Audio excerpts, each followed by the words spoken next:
Es un gustazo para mí estar en La Pampa dando esta charla, una situación compleja, así que, bueno, pero que estamos afrontando con lucha, ¿no? Los trabajadores, en todas las áreas. Hoy mismo yo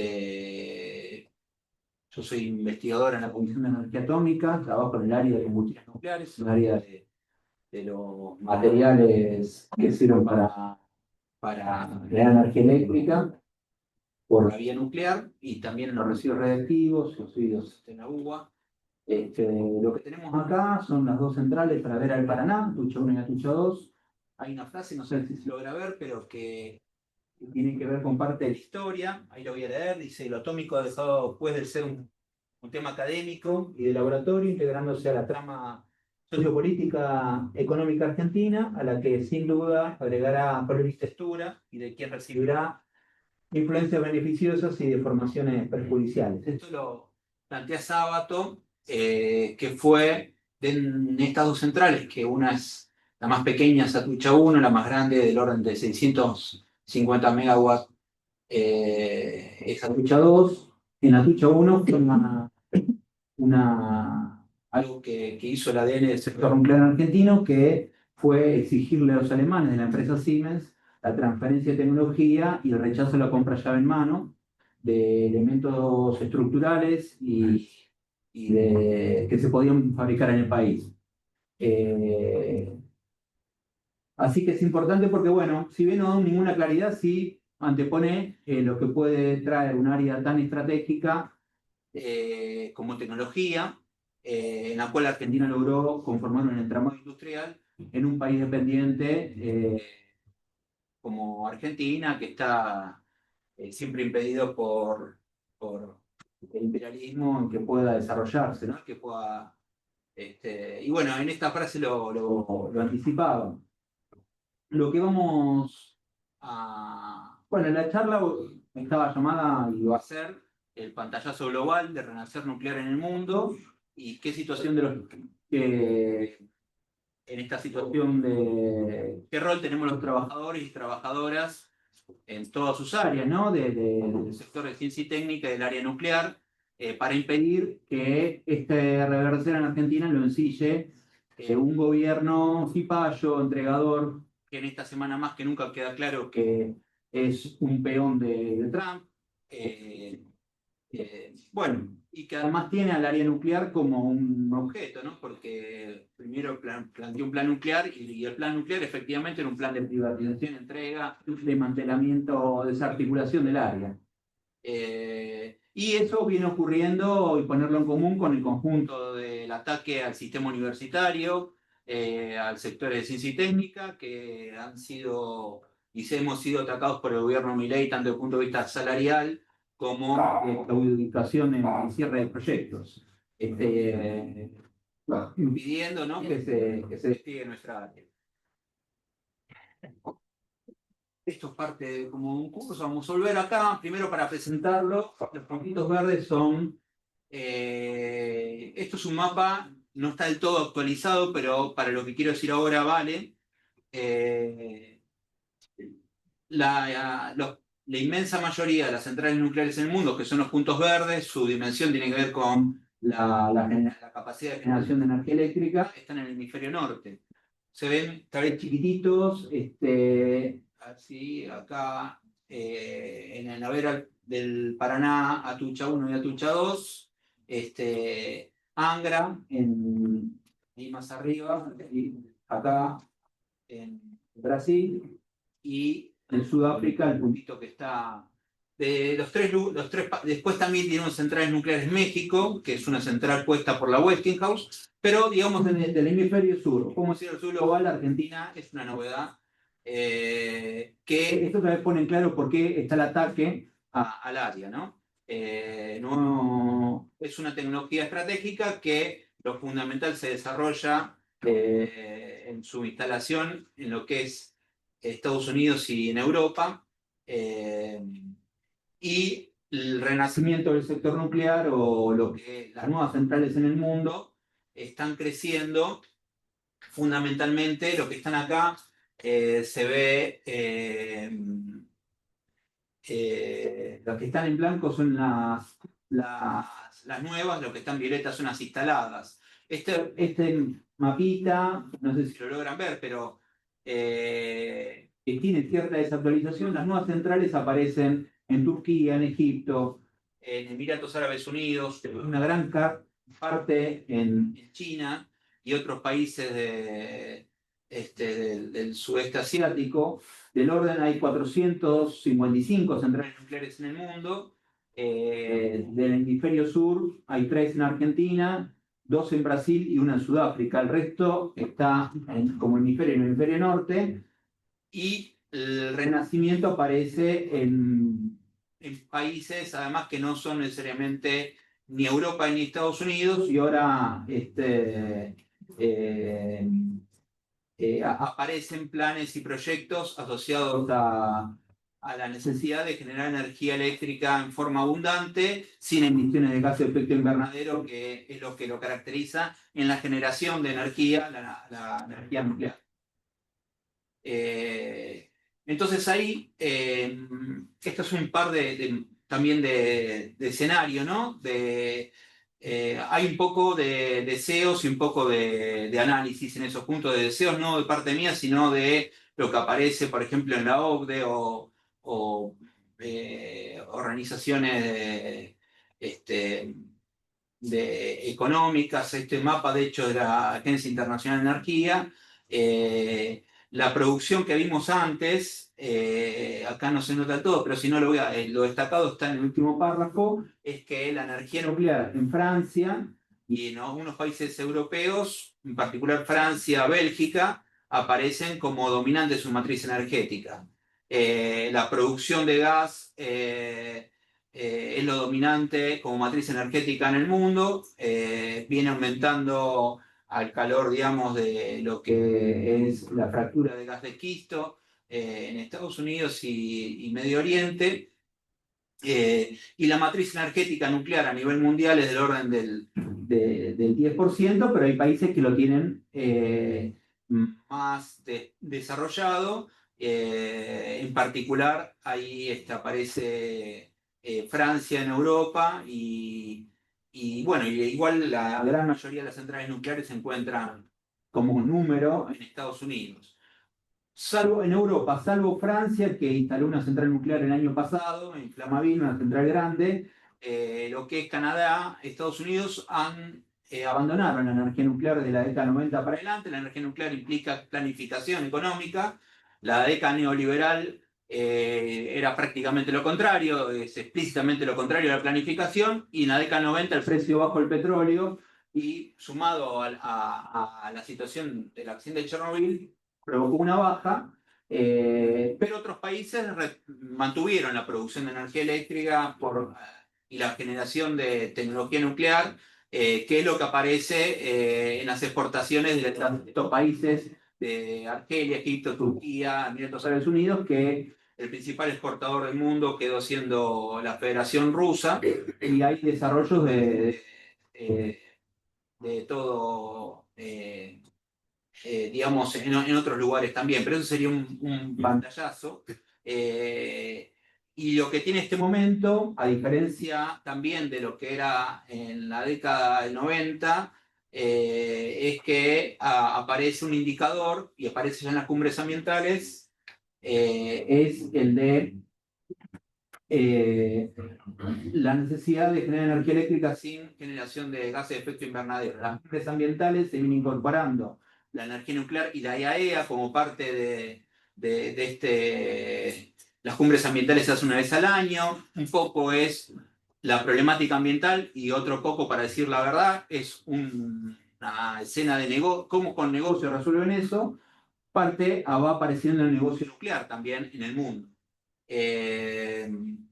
Entonces la generación de energía eléctrica sin emisión de gases de efecto invernadero aparece como una fuerza impulsora. Y luego lo que está acá es relevante, que es la aparición de data centers. Hoy hablamos que, bueno, ¿qué es el data center? Son como un montón de computadoras con discos duros que precisan gran almacenamiento de información en forma digital o procesamiento, ¿no?, de información. Es a niveles bestiales. Tanto es así que entonces los pronósticos para los próximos 10 años, 20 años es que pueden consumir un data center escalas de energía a nivel de un estado. Tampoco un estado pequeño, por ejemplo, al orden del consumo de energía de Japón. Entonces, aparece en el mundo una necesidad de generar energía abundante y además sin gases de efecto invernadero aparece con inteligencia artificial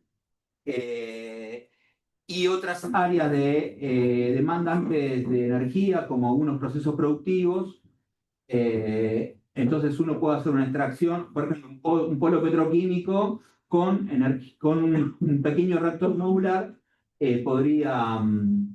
se puede plantear a nivel mundial que hay una generación sin emisión de gases de efecto invernadero. Entonces acá lo que está planteado es un poco ese maridaje, podemos decir, entre data center y energía y la necesidad y lo que aparece como energía nuclear a la expansión energética global, una expansión del parque nuclear.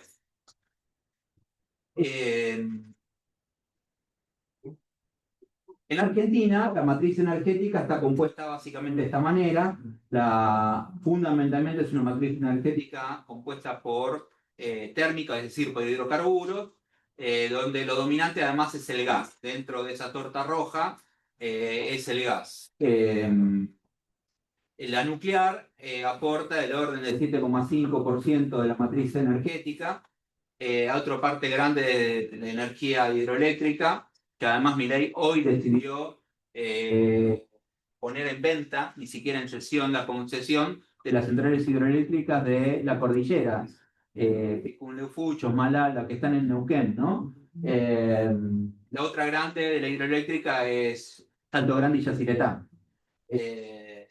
Bueno, a nivel mundial se apuesta a, cuando se habla de descarbonizar la matriz energética, es con el crecimiento de una propuesta, es de la energía nuclear con las renovables o con la hidroeléctrica. Es decir, uno apostaría una matriz energética más equilibrada.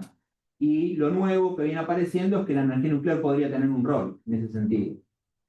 Esto es un poco el tendido eléctrico, que hace falta líneas de alta tensión nuevas en Argentina. No me voy a detener mucho de esto, pero sí para señalar una cosa o para menos para recordar, que hay 36 nodos en Argentina que no están, ciudades pequeñas, digamos, que no están en el sistema interconectado y que podrían ser abastecidas por ejemplo, los pequeños reactores modulares que este gobierno dejó paralizado el proyecto de nuestro proyecto de diseño nacional, que es la Central Argentina de Reactores Modulares.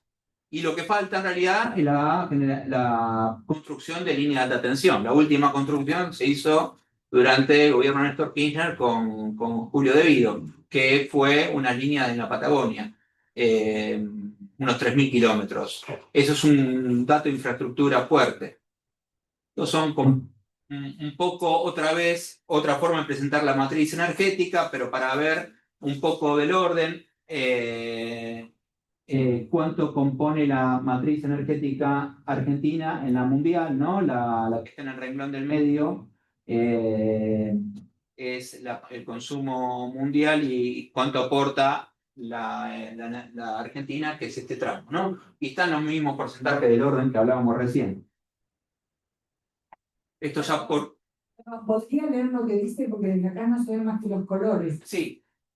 Está en el del medio es el consumo del mundo. El cachito que está desagregado acá abajo es la Argentina. La Argentina, los números que están son parecidos a estos que están acá. Térmica, básicamente gas, la roja, la azul es hidroeléctrica, la violeta es la nuclear, del 7,5, la eólica y la solar, en verde la eólica y la solar en amarillo.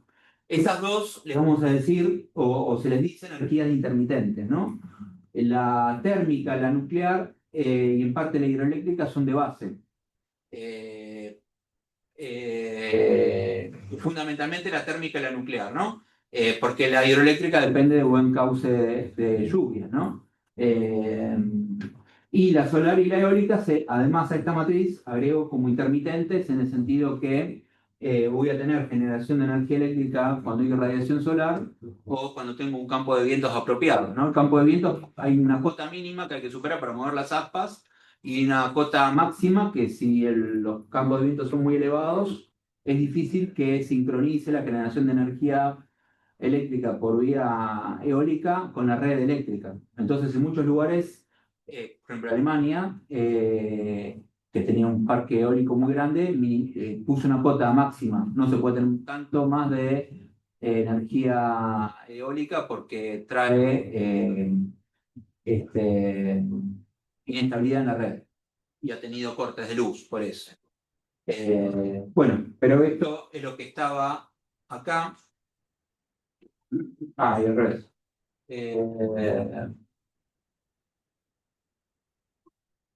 Y luego lo que está arriba es la matriz a nivel mundial, ¿no? Entonces está en el orden de izquierda a derecha, sería petróleo, gas natural, carbón mineral, energía nuclear, hidroelectricidad y renovables.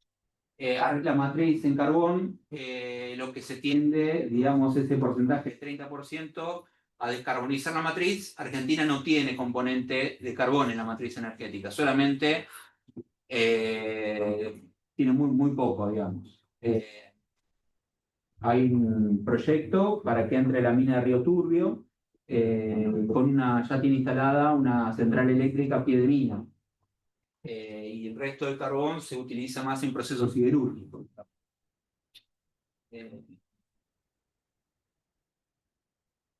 Bueno, esto es un poco más de lo mismo, no quería... Bueno, ahí. Ahí. Ahora, sí, ¿no?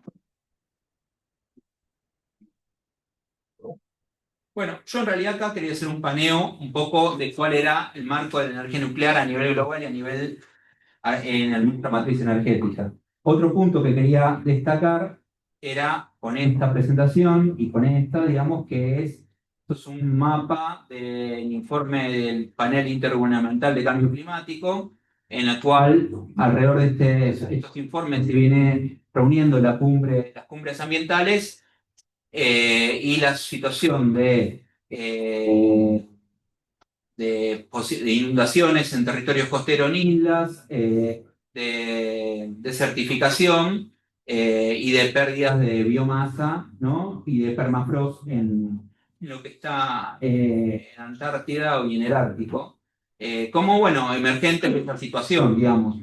Esto es lo que aparece en esta generación de CO2. La tercera parte corresponde, estas son las evoluciones de las emisiones globales de CO2. Hoy vimos en el museo con Laura, mientras hicimos una recorrida. Ahí. Sí.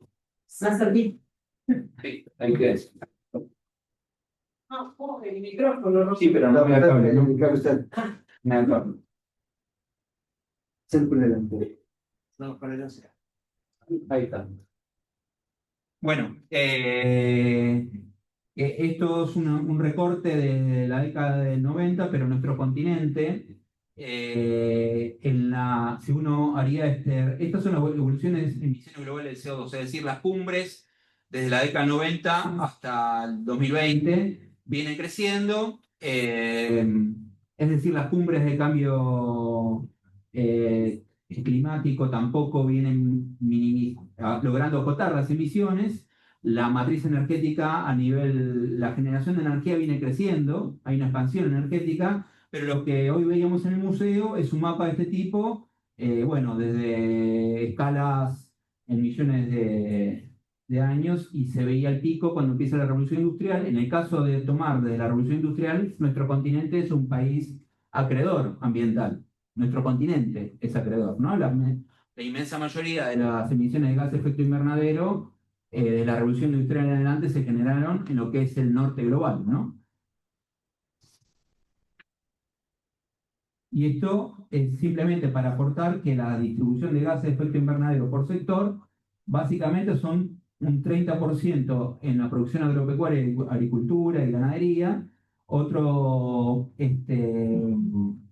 otro gran 30% en la generación de energía y otro 30% en el transporte. Entonces, de los tres sectores a atacar, es decir, dónde intervenir para minimizar la generación, un sector es la generación de energía. Acá están también por sectores, nada más que están acoplados acá en el sector energético, que ahí está expresado en celeste con el 51%, está incluido el transporte con un 27% en rosa y el 32%, ¿no? En la columna de las industrias de la energía. Bueno, entonces, dentro del 30% del orden de la generación de gas de efecto invernadero por la generación de energía, digamos que también nuestra matriz productiva no sería aconsejable que intervengamos sobre la producción agropecuaria, digamos, ¿no? Pero más a nivel mundial. Se trata de tocar dos aspectos, que uno es el transporte, por eso aparece la electromovilidad y la movilidad eléctrica o pequeña movilidad o para monopatines en las grandes ciudades, en las grandes urbes o la movilidad eléctrica y la electrificación, ¿no? Aparece como una tendencia global y generación de energía que de forma que minimice los gases de efecto invernadero. En ese sentido, la energía nuclear en su generación no emite gases, tampoco lo emiten las energías renovables. Como proceso industrial, tanto las renovables como la nuclear emiten como cualquier proceso industrial, ¿no? Proceso metalmecánico fundamentalmente. Las aspas en los molinos y, por ejemplo, hacer un panel de silicio para una energía solar. Y la generación del combustible, la producción de combustible, en definitiva, son procesos metalmecánicos. La Argentina tiene instalado un complejo industrial del área nuclear. Entonces, ya para el área nuclear, un homenaje a tal vez la más importante de las fundadoras que descubre el secreto mejor guardado de la materia, Marie Curie, que gana varios premios Nobel, entre otros, el descubrimiento de la radioactividad. Y la energía nuclear, para contar de qué se trata, les podemos saber qué es lo que tenemos en concreto en Argentina. Tenemos por un lado la fisión nuclear, es decir, tengo un neutrón, los que se van a fisionar son núcleos que se dividen, cuando se dividen liberan energía que mantienen unidos al núcleo, ¿no? Y eso va a ocurrir en uranio y en torio, en la corteza terrestre, de los minerales, ¿no? Entonces voy a tener 3 neutrones más, y voy a tener productos de fisión, y lo que no está indicado es que se genera por cada fisión 200 MeV, que es una unidad de energía. M del MeV es millones, y el electrón volt es una unidad de energía. No importa tanto eso, porque ahora lo que quiero hacer es compararlo con los hidrocarburos. Y luego, para que un reactor funcione, tanto los reactores que generan energía eléctrica como los reactores de investigación, que sirven para generar un flujo de neutrones autosostenido, tener reacciones nucleares, por ejemplo, para producir radioisótopos, para estudiar materiales, para dopar semiconductores, se precisa un flujo autosostenido de neutrones. Entonces, lo que está abajo es que por cada fisión tengo 3 neutrones, luego si esos 3 neutrones llegan a la energía apropiada a otro núcleo de un material, de un heavy metal, digamos, un metal pesado, uranio y torio, solamente voy a tener otra vez 3 neutrones y entonces puedo tener distintas tandas o familias y puedo tener una reacción autosostenida, ¿no? Y entonces mantener esa reacción autosostenida es lo que hace un reactor, que eso no escale, que no crezca exponencialmente ni que no decaiga, ¿no? Y esto es parte de Marie Curie, Enrico Fermi, que fue perseguido en Italia por el fascismo, Emilio Segre también, que es perseguido de la misma forma. La primera reacción nuclear se da en un estadio, debajo de un estadio de fútbol americano en Chicago, como reacción, ¿no? No como generación de energía, sino la prueba de la reacción en cadena. Y también aportaron Einstein, Bohr y todos científicos podemos decir, con un corte humanista, que veían en esta energía abundante para el desarrollo de la vida humana, ¿no? Lo que yo quería destacar es que el combustible orgánico, lo que vimos como generación térmica, es la oxidación de una cadena de carbono. Voy a tener CO2, que son los gases de efecto invernadero, y por cada oxidación puedo contar 4 electronvolts, como 4 unidades de energía. Y el combustible nuclear es la misma reacción, pero esto es una formulita más sencilla: un neutrón más el uranio. Tengo lo que dice xenón y criptón, o C y Cr, son los productos de fisión, 3 neutrones, y en esa reacción se generan 200 unidades, 200 MEP, es decir, 200 millones. En el anterior dice, ahí abajo dice 4, y acá dice 200 millones. Entonces, el tema de la energía nuclear es este punto, que acá hay una comparación, pero el dato que pone en números es lo siguiente, ¿no? A igual volumen, un material físil, supongamos uranio, y un hidrocarburo, la fisión nuclear, en lugar de la oxidación de una cadena de hidrocarburos, haciendo reacciones distintas, se liberan energías distintas, una a nivel molecular y otra a nivel del núcleo. Bueno, libera 1 millón de veces más de energía igual volumen. Entonces eso sería un indicador de la densidad de energía. En las historias de las transiciones energéticas, desde maderas o paja, maderas, carbón, y ya la revolución industrial con hidrocarburos, se fue haciendo más densa la energía, es decir, por igual unidad de volumen saco más energía. Bueno, y además aparece los intereses, luego los intereses petroleros, en impedir que eso avance como si fuera naturalmente, ¿no? Porque hay una organización social eh, que lo impide, pero uno podría pensar, o algunos piensan, que habría que tender hacia mayor densidad de energía. Lo que está primero, ¿no? Estamos comparando garrafas de gas, barriles de petróleo, toneladas de carbón. Las medidas son de esa dimensión. Es decir, con una pastilla, esa pastilla es una pastilla de combustible. El combustible nuclear es un combustible sólido, no es un fluido. Es una pastilla cerámica de 1 centímetro de diámetro por 1 centímetro de alto, que es un proceso que se le dice desinterizado, y equivale digamos, a 800 kilos de carbón, pero sería una pastillita, son 200 kilos de carbón, que es la unidad de 1 millón de veces de energía más en igual volumen, ¿no? Esto sería algo que lo caracteriza. Acá otro aspecto para ver, y es, por un lado, la capacidad nuclear que mencionaba antes por país, primero Estados Unidos, luego Francia, China, pero lo que ya está en azul, y esto es un dato relativamente desactualizado, bastante desactualizado a los niveles que se vienen dando, que es 2018, lo que está en azul son las que están en construcción, y lo que está en verde es la generación. Y lo que viene construyendo más que nada China, tiene un proyecto de 150 centrales nucleares, en el orden que en el mundo hay 450, ¿no? Entonces es un número frente al total muy relevante. Y está Argentina, que ahí está en un mapa como en la construcción, bueno, con sus 3 centrales nucleares, y abajo países, Emiratos Árabes Unidos, no sé si lo logran ver, Bangladesh, Turquía, Egipto, que son los que les estoy contando, que donde va creciendo la energía nuclear. También hacia donde se va desplazando el centro de la producción global, ¿no?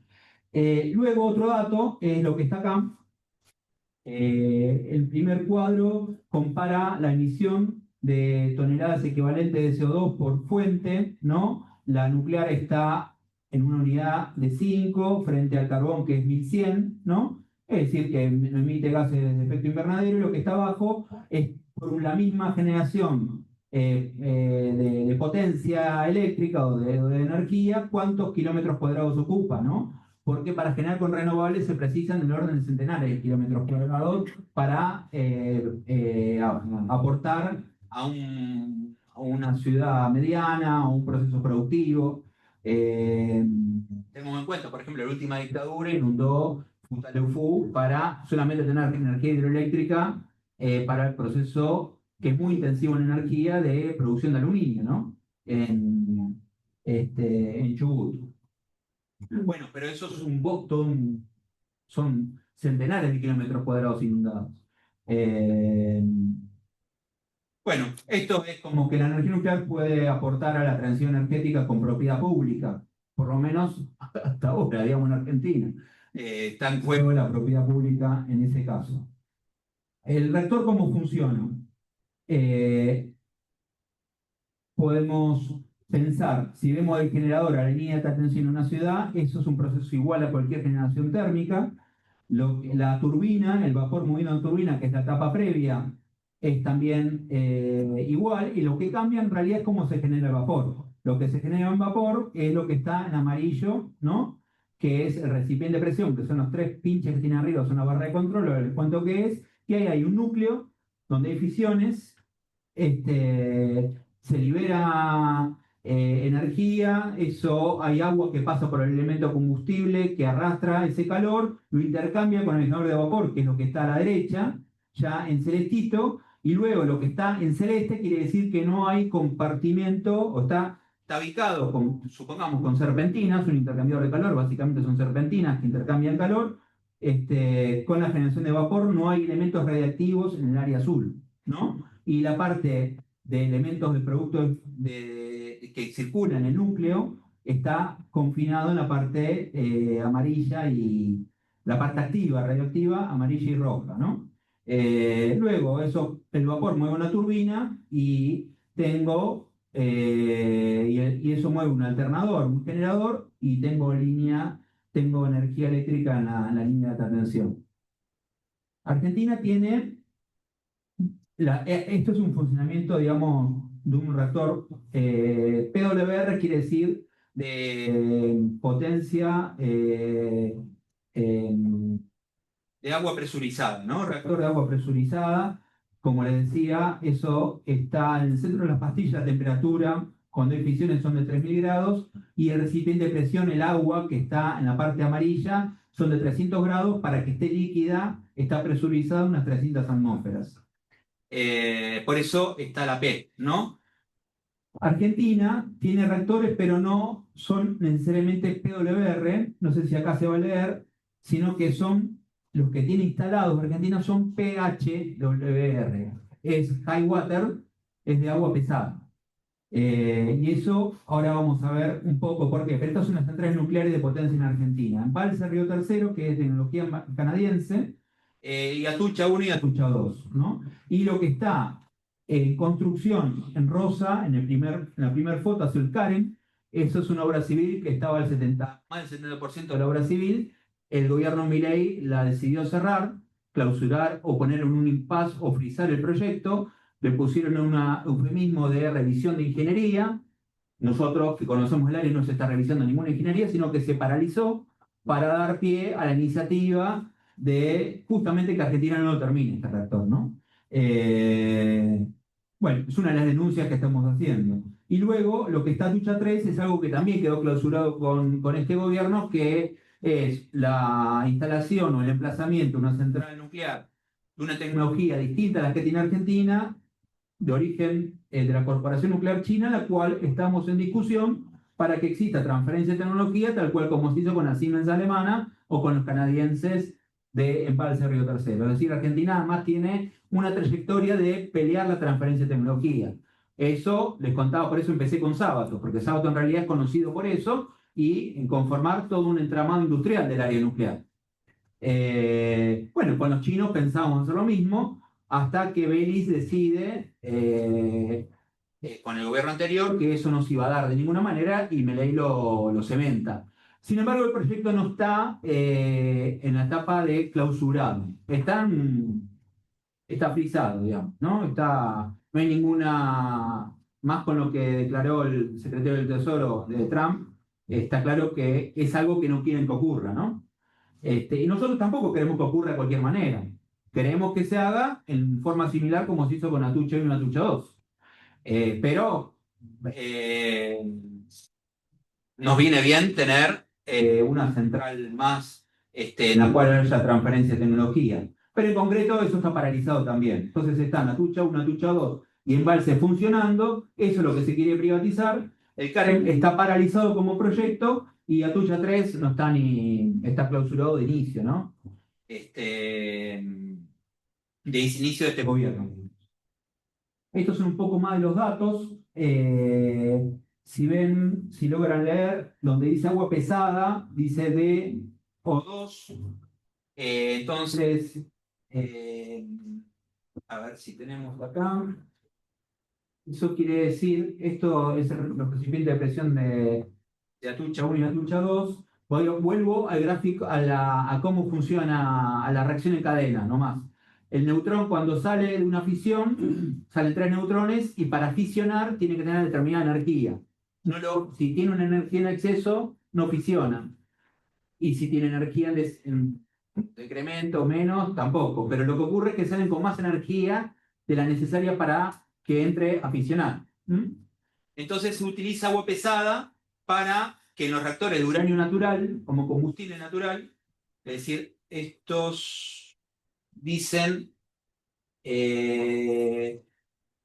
dice el moderador refrigerante, agua pesada y el combustible uranio natural. Tanto el de Atucha 2 como el de Embalse Río Tercero, y Atucha 1 es de uranio levemente enriquecido. Eso fue algo que Argentina desarrolla en la década del 90 para impedir que Cavallo cierre la central nuclear, porque puso un indicador de rendimiento que se logró resolver a más de pelea con un tema técnico, fue incorporar uranio levemente enriquecido. Entonces, ¿qué voy a esto? El uranio natural fisiona el elemento físil, por decir uranio 235, el físil es el que tiene número impar entre neutrones y protones. Y el neutrón tiene que moderarse, es decir, tiene que tener choques con otros átomos y perder energía. Para que pierda energía suficiente y llegar a otro núcleo en condición de fisionar, se utiliza agua pesada, que es un hidrógeno que tiene un neutrón más.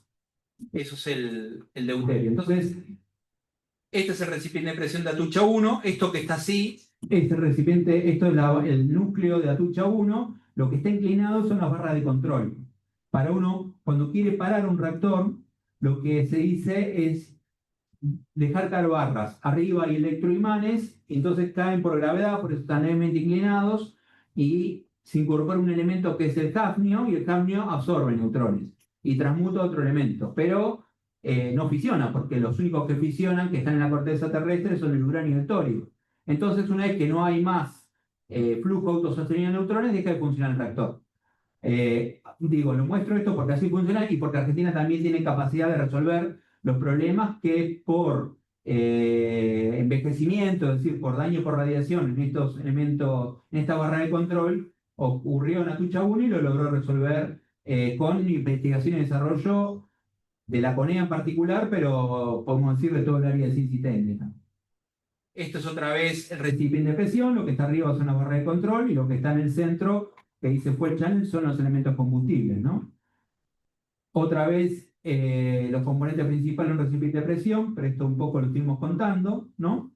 Y esto es lo que ya sabemos hacer, qué es lo que sabe hacer Argentina. Entonces, ¿qué es lo que tenemos? No solo la capacidad tecnológica, la investigación científica, sino que tenemos un entramado industrial para fabricar una pastilla. Esa pastilla va embebida en un cilindro de una aleación especial, que es Scaloid, que es la segunda imagen. Luego se ponen unos separadores arriba y se conforma toda una madeja en un elemento combustible que es el último. Es decir, un haz de cilindros con un separador también metálico, una aleación especial. Eso sería un elemento combustible que va a una grilla del reactor en distintas posiciones. Esto en Atucha 1 y Atucha 2 tiene un largo de 6 metros y en Embalse Río Tercero tiene de medio metro. Entonces, esto es hacer pastillas combustibles, saber trabajar con uranio, saber cómo trabajar, cómo hacer el proceso y desarrollar una aleación especial, es una aleación metálica del cilindro donde van embebidas. Y esto, hasta ahí son los reactores de potencia. Brevemente, Argentina tiene esta saga en su historia nuclear. Se funda hace 75 años por Perón, en un momento en el cual la energía nuclear era de vanguardia, es de las pocas cosas de gran avance tecnológico que tuvo el siglo XX.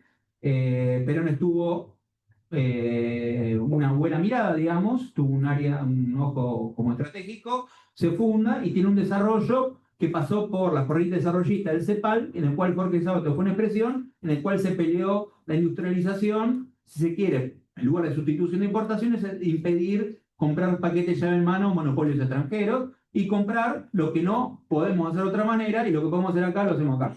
Que sería la historia del entramado industrial del área nuclear.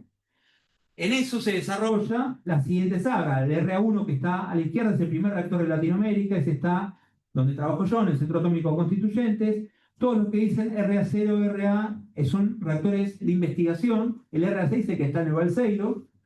Y el último de esta saga de desarrollos propios sería el CAREM. Salvo el R1 que se compró, todo el resto son reactores de diseño nacional.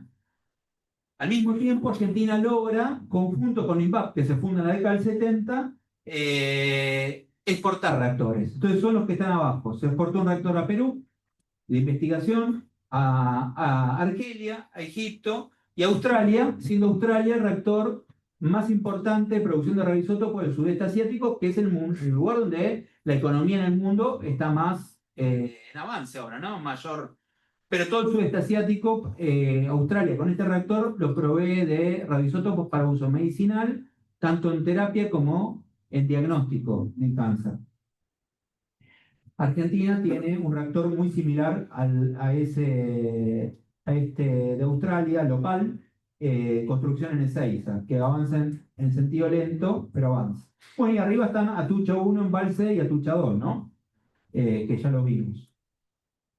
Bueno, hay otros reactores que son de investigación, que son estos que están acá, que reactores de investigación y producción de radioisótopos, donde Argentina es relevante. El combustible es distinto, son como dos sándwiches de aluminio con una dispersión de uranio, que es lo que está como indicado como núcleo, y tiene variantes. Son combustibles tipo placa, y son combustibles distintos en el cual Argentina ya tiene capacidad de exportar, y por eso, de exportar y de autonomía en la producción de combustible, por eso también tuvo facilidad, y eso lo hace la CONEA, en exportar esos reactores con diseño fundamentalmente en el Instituto de Balseiro y con producción de estos combustibles en el Centro Atómico Constituyentes y la convergencia virtuosa entre la CONEA y INVAP.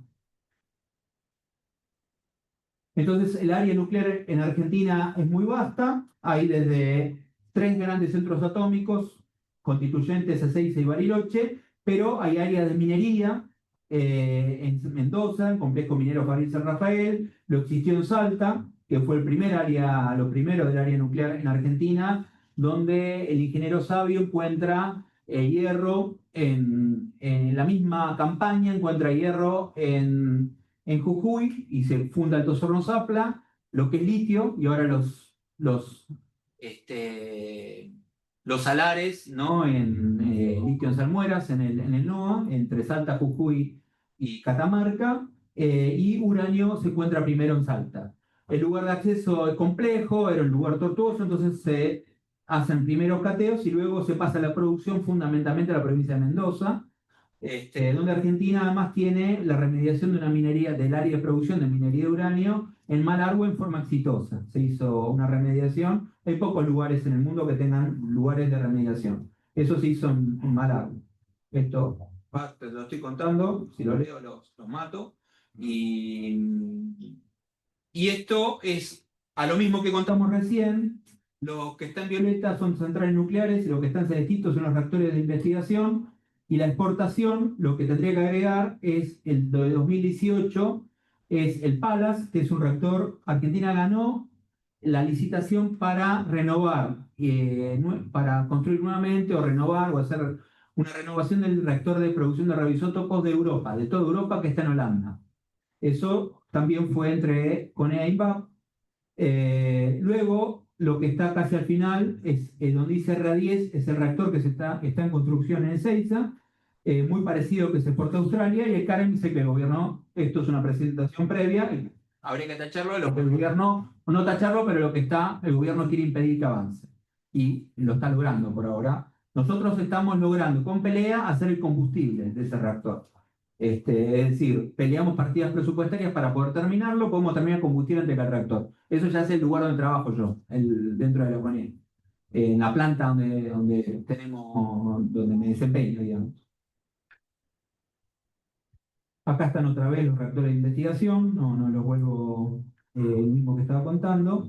En los reactores de investigación se producen radioisótopos, fundamentalmente el molibdeno 99 para uso medicinal, el cobalto y otros. Hay otros radioisótopos que también se producen. Bueno, esto en parte de la historia nuclear, su creación en el 1950, en el 76 se funda INVAP, y toda esta saga, en la década 90 se da la división y las centrales nucleares pasan en el año 94 se crea la ley nuclear, y la década 90 lo que hace es desmembrar la central nuclear de Atucha 1 y de Embalse Río Tercero en una empresa pensada para ser privatizada. Eso aparece en la ley nuclear, que es la 24.804, en un artículo que dice las centrales nucleares tienen que ser operadas por el mismo operador y están pensadas para ser privatizadas. Hubo pelea, hubo problemas porque no es fácil privatizar una central nuclear. En la década del 90 no era un negocio, por lo que conté antes, por el neoliberalismo, porque el petróleo estaba más barato entonces no tenía mucho sentido para una empresa privada alargarse a eso, pero digamos, podemos decir, en la década ganada, NASA pasa a tener un 100% durante una década de avance, el área nuclear en Argentina también, con Néstor y Cristina Kirchner pasa a tener un gran avance, se retoma el proyecto de enriquecimiento de uranio, se retoma Atucha 2, que es una patriada, un hito, no sé si hay otro lugar en el mundo que sea un reactor que quedó paralizado en la década 90, se tome la decisión. Primero los trabajadores mantuvieron los elementos estructurales en condiciones durante más de 10 años, y la decisión, en este caso Néstor Kirchner y Julio De Vido, de terminarla, y se termina y está funcionando. Y ahora quieren hacer la plata, digamos. Pero NASA tenía un 100% accionario a nivel estatal, y cambiaron el estatuto de NASA diciendo que no se va a privatizar. Lo primero que hizo este gobierno fue cambiar esa parte y dice se va a privatizar. Y la ley nuclear no se cambió el artículo que decía, bueno, y ahora le quedó al gobierno la posibilidad de privatizar las centrales nucleares, ¿no? Pero la creación de NASA es una empresa que se crea en la década 90, eso quería mostrar. Luego también otra empresa que es Diositec, que es la del área del ciclo combustible, es decir, del mineral de uranio, hacer la pastilla para preparar el polvo de uranio para que otra empresa que se privatiza con la dictadura. Yo para contarles todo tampoco, porque si no pareceríamos que fuéramos, no es que no hay, para mí, por lo menos para cosas criticables, ¿no? Conuar es una empresa que se privatiza con la dictadura y se le cede la mitad a la empresa Pérez Compán. Pérez Compán es un grupo muy importante en la Argentina, es el grupo Molinos, y quedó entonces una empresa pública-privada que funciona bien, ¿no? Que funciona, donde las ganancias las tiene fundamentalmente el grupo Pérez Compán. Entonces, el grupo Pérez Compán podría quedarse con nosotros pensamos, si la quieren privatizar, para quién sea, para dónde está el negocio, digamos. El grupo Pérez Compán por lo menos conoce el área, y es el que produce el combustible nuclear para que entre en la central nuclear. Bueno, yo para seguir ahora como contarles un poco más, pero eso es un poco más de historia, ¿no? Ahí tengo todas las empresas. Conuar Faesa, Conuar hace las pastillas y Faesa los aleaciones especiales. ENSI es lo que me faltaba, ¿no? ENSI, la empresa neuquina de servicio de ingeniería, es la empresa que opera la producción de agua pesada en Argentina. Hace 15 días, 20 días, nos enteramos hace poco, muy poco, esta semana, la CONEA cedió las acciones. O sea, eso es una empresa como INVAP, es mitad Río Negro, mitad el Estado Nacional. ENSI es una empresa que tiene mitad el Estado neuquino y mitad el Estado Nacional a través de la CONEA, o lo tenía porque la CONEA lo que hizo fue cederle acciones a la empresa neuquina de servicio de ingeniería para que el gobernador de Neuquén lleve adelante una concesión privada o una privatización por 25 años. Una concesión privada por 25 años a empresas extranjeras, lo que ha aparecido. No necesariamente el área nuclear, porque el agua pesada, es decir, el deuterio, aparece ahora de interés para el área de electrónica y para el área medicinal. Esa sería... ¿Es esa la que para Macri? La que se... Esa es la que para Macri. Claro, Macri decide los retiros voluntarios, nosotros le peleamos eso, con el gobierno de Alberto Fernández decidimos reponer la planta, al final del gobierno se logra reinstalar trabajadores que habían quedado, habían tomado el retiro voluntario, lo logramos retomar, que se decide la puesta en marcha, y eso es muy lento, digamos. Y lo agarra Milei y dice, esto que le acabo de contar, básicamente, palabras más, palabras menos, en concreto fue eso, ¿no? Habría un punto que es que hubo una decisión de hacerla producir, ¿no? En forma privada. Con Alberto Fernández había una buena intención, pero se retrasó tanto que no nos dio tiempo a... Porque la puesta en marcha es un proceso de ingeniería, no es una etapa... Ahora se hace un mantenimiento de baja intensidad, como decir, pero la puesta en marcha es una revisión general para que empiece a producir. Y eso es lo que queríamos empezar a hacer para que provee agua pesada a nuestras centrales nucleares, ¿no? Como provocación, lo que hizo este gobierno, unas 20 toneladas de agua pesada se las compró a Rumania, como apenas agarra, es decir, como dando una señal que no vamos a hacer producir la planta de agua pesada, y ahora la hacen producir, pero, digamos, con un sentido que no es necesariamente el entramado estratégico nuclear.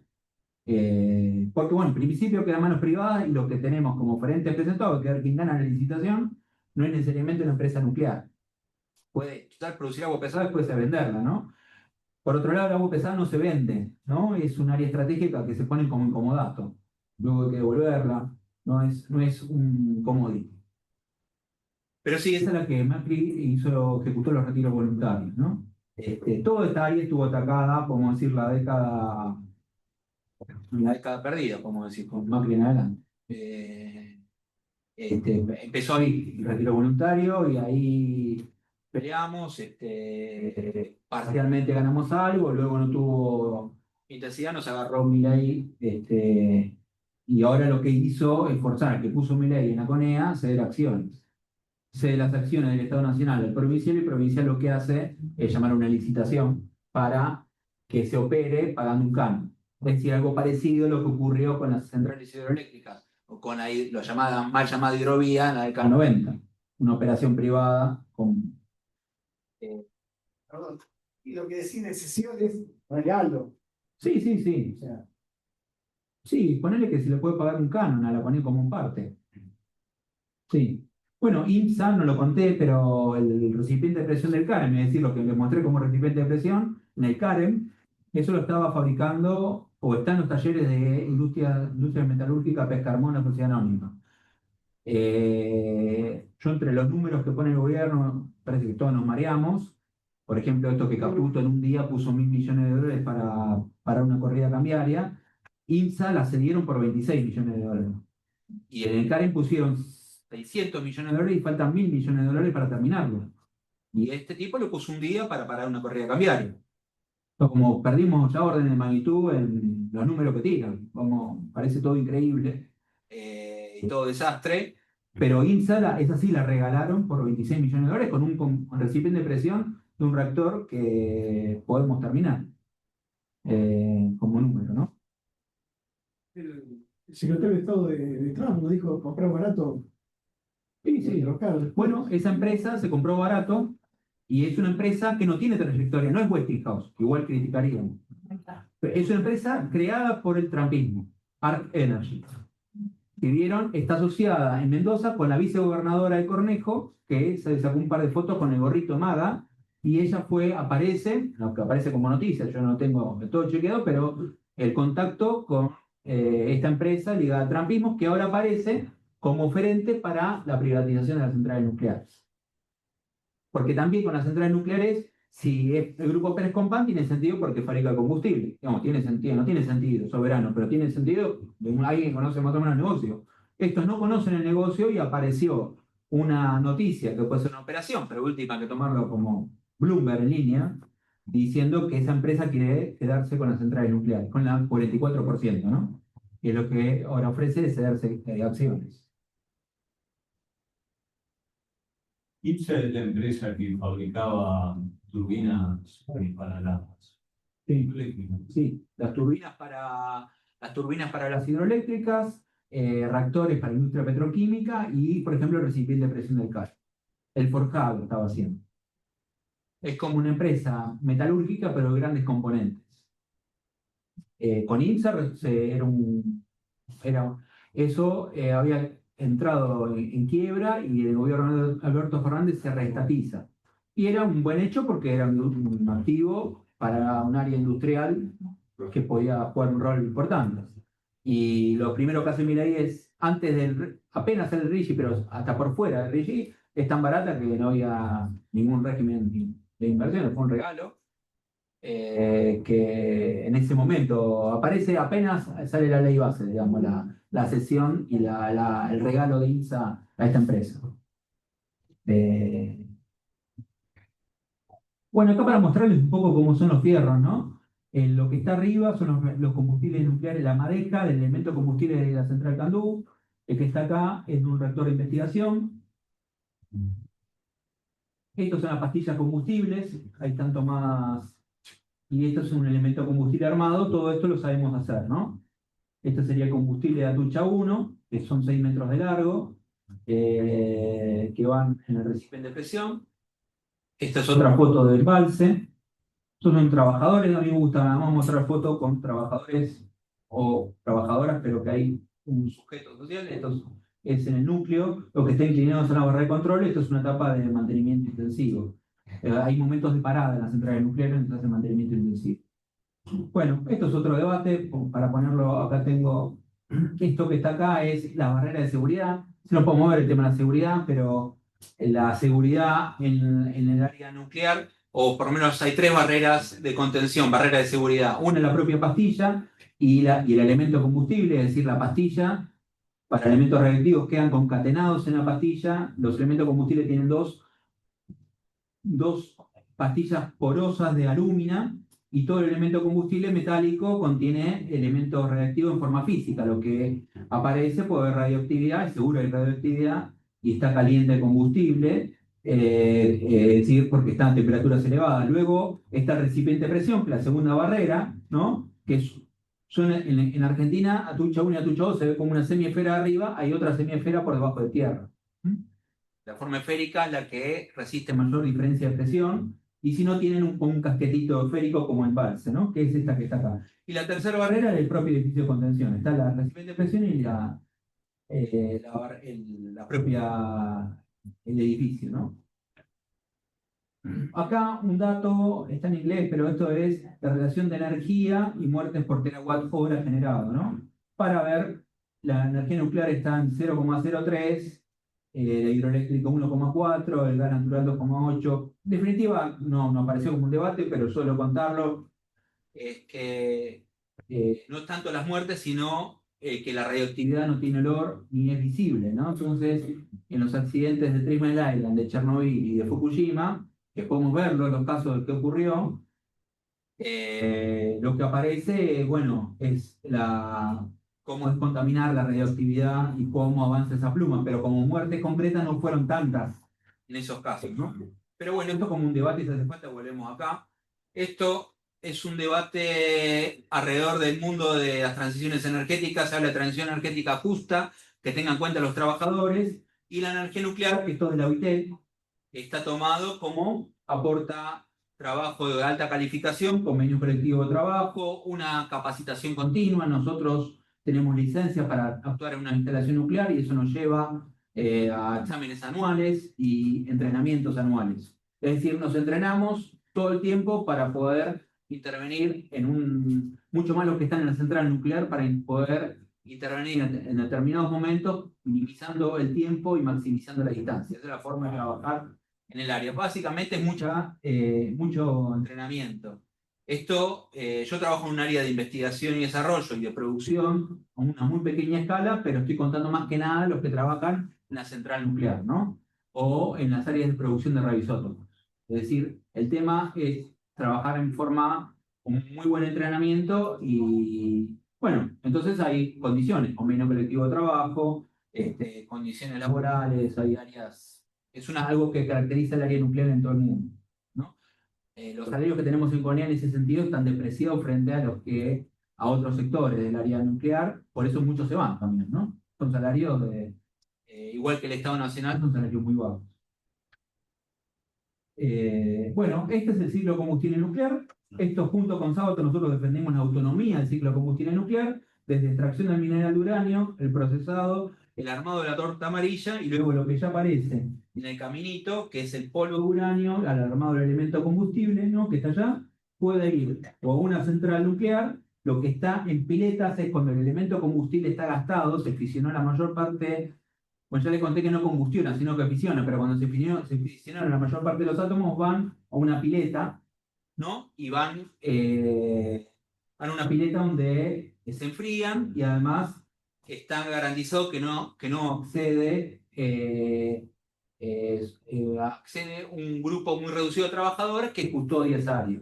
Si vieron una película que es Tiempo Valientes, es una película que media joda, digamos, de Argentina, que es un poco como un atentado entrando esa parte, digamos, ¿no? Pero así se almacena el combustible irradiado en forma húmeda y luego van silos, ¿no? Para contar cómo es el área después de que generan parte de los residuos radiactivos, digamos. Para nosotros puede ser esos combustibles gastados. Para Argentina es un activo energético. Para otros países del mundo es un residuo radioactivo y hay convención internacional a la cual participa Argentina. Yo fui como parte de la delegación argentina a esas convenciones, porque ahí se puede sacar un activo energético para Argentina, porque ahí se puede sacar plutonio. El plutonio no existe en la corteza terrestre, pero existe como una reacción nuclear en un reactor. Entonces, el torio y el uranio son los que están en la corteza terrestre que fisionan, y dentro del reactor, por transmutación del uranio, se genera plutonio, que además genera más energía que el uranio. Es decir, por cada fisión, el plutonio libera más energía que el uranio. Pero bueno, por eso Argentina considera un activo energético, muchos países también, Francia, por ejemplo, pero por eso está la piletita, ¿no? Y el resto que está acá es un reactor de investigación como los otros reactores que les conté, ¿no? El otro caminito que sale acá, y la imagen que está ahí es igual al reactor RA6, que es el reactor de estudio, entrenamiento en el Instituto Balseiro, ¿no? Es un reactor simplemente de saber reacciones nucleares, de entrenamiento, de estudio, ¿no? En el Instituto Balseiro. El reactor RA3, que está en Ezeiza, que yo lo conté o lo mostré, es el que produce radioisótopos. Y el RA10 sería igual al que se exportó a Australia, con el cual incrementaríamos en 10 veces la producción de radioisótopos para uso medicinal y tanto en terapia como en diagnóstico de cáncer. Esto sí, esta es la central nuclear de embalse, esto cuando se completó el revamping, el reentubamiento, eso es el tubo de Calandria. La central nuclear de embalse no es un recipiente donde los combustibles van vertical, sino que son de medio metro y van horizontal. Y esto se llama tubo Calandria y cada uno de esos son los elementos combustibles. Eso es mucho más práctico. La central canadiense fue boicoteada por los yanquis mucho tiempo, las siglas de Canadian Deuterium o de es posible en inglés, y son combustibles de este tamaño. Los combustibles de la mayor parte de los reactores del mundo son como los de Atucha, de 6 metros de largo. Eso impide llevarlos desde la fábrica hasta el reactor. Bueno, hay mucha originalidad en este desarrollo. Por eso fue boicoteado también por Estados Unidos en su momento, y ahora reverdece también los canadienses como jugadores en el área nuclear. Por eso se llevan cuadros jóvenes de Argentina, ofrecidos por el propio gobierno. Porque no tienen cuadros jóvenes. Ni los Estados Unidos, ni los canadienses, supongamos que los alemanes quieran volver, tampoco tienen cuadros jóvenes formados, ni cuadros con interés. Y acá, al revés, tenemos 3 institutos universitarios, el Balseiro, el Sábato y el Dan Benningson, con una cantera de cuadros jóvenes que también el gobierno busca pauperizar los salarios en el área pública para que se puedan ir. ¿Cómo entran, Rodolfo, con becas de CONICET? ¿Cómo entran? No, los 3 tienen becas para formación, ¿no? Entran los primeros, como en el Balseiro, los primeros años de ingeniería, das un examen y entras con un becado para estudiar en el Balseiro en los 3 institutos. Son 3 áreas distintas. Una el área de materiales, que es poco lo que yo más conozco, del Balseiro en el área más de cálculo y diseño de reactores, en el área de ingeniería nuclear, y en el Benison de aplicaciones nucleares se quiere más vinculado a la producción de radioisótopos del área medicinal. Y entran, lo publican y hay un examen, y hay notas que puedes traer de los primeros años de ingeniería y se entra en una beca que sirve como para sobrevivir y estudiar, digamos, ¿no? Bueno, por otro lado, el Balseiro empezó con la física experimental, ya hay facultad de física en todo el país, pero el área de ingeniería nuclear tiene un área específica en relación a los códigos de... Argentina sabe diseñar reactores, por lo que le conté, se exportaron, se diseñaron, y sabe, bueno, es un tema ese, como qué se precisa el reactor y cuál es el diseño. Eso es fundamentalmente en los 3 institutos, pero fundamentalmente en el Balseiro. Y los otros se resolvieron problemas de materiales, entonces eso generó una escuela y se formó un instituto. Y como hay producción de radioisótopos, que no hay ningún país del continente que lo sepa hacer, Brasil está en condiciones, hay un instituto de aplicaciones. Esos serían los 3. Además, Argentina logró resolver la economía circular de combustible, es decir, esto de separar plutonio, Argentina lo sabe hacer. Cuando hubo una planta industrial en Argentina dedicada a hacer eso, fue gran parte de los secuestros en la última dictadura. El área nuclear tiene, la CONEA, 22 detenidos desaparecidos. Y parte de las áreas estratégicas son las que lograron evitar que crezca, con desaparición, digamos. Pero eso estaba en Ezeiza, por ejemplo, el área de reprocesamiento de combustible gastado. Recuperar plutonio. Bueno, ¿qué proyectos están en juego ahora para un poco hacerla ya corta? Ya termino, no se asusten porque ya está. El reactor R10 multipropósito es igual de Australia, ese avanza lentamente. El Karen 25 es el que está paralizado, SMR es por la sigla en inglés, de Small Reactors, es el que está paralizado. Nosotros estamos terminando el combustible que tiene una variante, porque tiene gadolinio como absorbente neutrónico. Entonces hay que hacer la mezcla en el sinterizado de óxido de uranio con óxido de gadolinio. Bueno, lo cuento brevemente, pero eso es lo que estamos ya desarrollado y estamos en producción, porque el gadolinio no puede entrar en línea de producción de CONUAR. Entonces nosotros ganamos hacer la producción en CONEA de solamente la pastilla que tiene uranio y gadolinio. Pero bueno, esto básicamente está paralizado, el Karen 25. O Karen 32, el proyecto Karen. La extensión de vida de la central nuclear Atucha 1 es una extensión de vida, un mantenimiento intensivo. Eso avanza lentamente, con problemas de baja de salarios, pero lo estamos siguiendo. En principio arrancó, y porque si no arrancaba, un privado puede decir esto, que se lo encargue la CONEA, y yo me quedo con las centrales nucleares que dan más grandes. Porque Atucha 1 es más pequeña, es de 350 megawatts. Embalse es de 700 y Atucha 2 de 650. Y esta es una tarea que lleva años. Por ahora la está pagando el Estado Nacional, como corresponde, y avanza lentamente porque, como los salarios son bajos, alguien se entrena y luego dice, bueno, pero me dedico, no sé, manejo un Uber y gano lo mismo. ¿Qué sentido tiene estar 8 horas entrenado? Tengo que estar en un lugar que no vea a nadie porque estás en una planta. Entonces muchos dejan, y eso es un problema, porque si lo toma alguien mal entrenado puede cometer errores para su salud, fundamentalmente, ¿no? Pero bueno, avanza lentamente, y la cuarta central con transferencia de tecnología, esto quedó sepultado por este gobierno, aunque no quedó clausurado. Esto como objetivamente, ¿no? Como que lo que... Y luego la planta industrial de agua pesada, nosotros bueno, tendría que agregar a que esto lo que...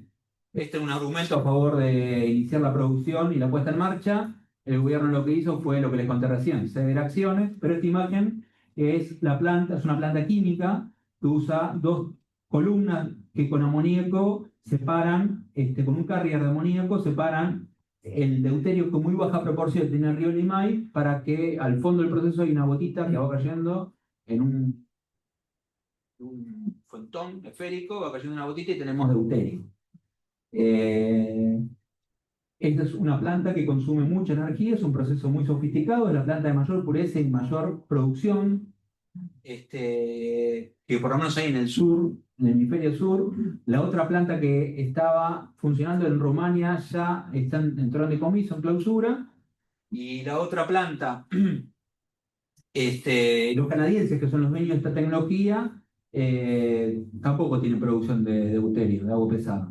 Con lo cual, hacerla funcionar por el Estado Nacional era simplemente un esfuerzo del Estado Nacional para tener renta de última, porque también podemos venderla, ¿no?